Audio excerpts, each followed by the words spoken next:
السلام عليكم، مرحبا بكم معايا مرة أخرى في مطبخ الحادقات. نتمنى تكونوا كلكم لاباس عليكم وتكونوا بخير وعلى خير. اليوم إن شاء الله غنوريكم الطريقة كيفاش كنقيو وكنغسلو بوزروك، الطريقة اللي سهلة. بسم الله على بركة الله. أنا باش ما يجيش الفيديو طويل سبق لي غسلته تقريبا واحد 8 حتى ل 10 المرات كتغسلوه. هذه غير الغسله الاخرى باش ما يجيكمش الفيديو طويل، غنوريكم غير الغسله الاخرى. المهم كنغسلوه مزيان حتى كيخرج عندنا الماء نقي.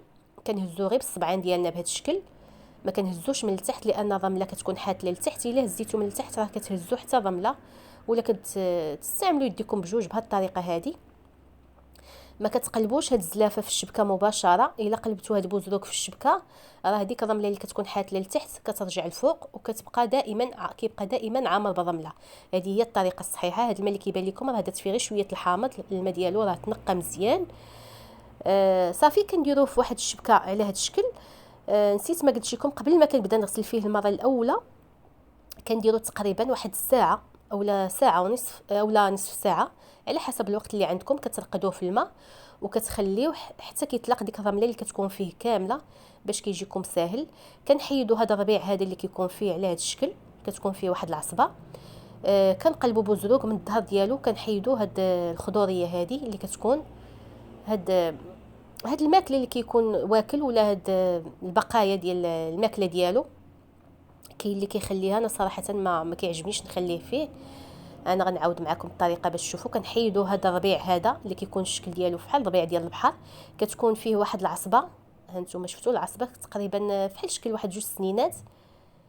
هذه الا خليتوها راه كيجي قاصح في الماكله ديالو ملي كطيبوه. وكنقلبوا بوزروق على الظهر ديالو، كنحيدوا كيف ما قلت لكم هاد الخضوريه هذه ولا هاد الكحوليه هذه اللي كتكون فيه. صافي هادو جوج حوايج اللي كنحيد فيه. كنكملوا التنقيه ديالو كله بنفس الطريقه. وبالنسبه لي انا الغسيل ديال البوزروق اهم من طريقه الطياب ديالو، لان الغسيل الا ما غسلتوهش مزيان راه كتبقى فيه الرمله. وخا طيبوه مزيان ويجيكم لذيذ راه ما كتقدروش تاكلوه، لان كيجيكم فيه الرمله ما كتقدروش تاكلوه. بالنسبه لي انا راه طريقه الغسيل ديالو اهم من الطياب ديالو. ضروري انكم تغسلوه بزاف لان كتكون فيه الرمله. 4 المرات ولا 5 المرات راه ما كافياش في الغسيل ديالو الا بغيتو يجيكم مزيان. صافي انا كنكمل هاد الطريقه كلها. نكمل هاد عفوا سمحوا لي راه طالع ليا شويه السخانه. كنكمل هاد البوزروك كله بنفس الطريقه في التنقيه ديالو. من بعد ما كنقيه كندير ليه واحد الغسله خفيفه، ما كنفركوهش بزاف، نحاولوا عليه في الغسيل باش الوقت اللي كنطيبوه كيبقى شاد الشكل ديالو ما كيتفتتش، لانه ديجا كيكون مسلوق. الوقت اللي كيبغيو يحيدوا منه الكوكياجه ديالو هانتوما شفتوا هاد العصبه هذه كنحيدوها. صافي كيف ما قلت لكم كنكمل بنفس الطريقه التنقيه ديالو. انا ما بغيتش ندير لكم طريقه الطياب ديالو باش ما يجيش الفيديو طويل. ان شاء الله باذن الله من وراء هذا الفيديو مباشره غنحط لكم الطريقه كيفاش كنطيبو. ما نقولش لكم راه كيجي لذيذ وصحي ومهم، خصوصا في هذه الايام هذه ديال البرد وهاد الوقيته هذه. راه كيقوي المناعه ومهم. فيه البروتينات، فيه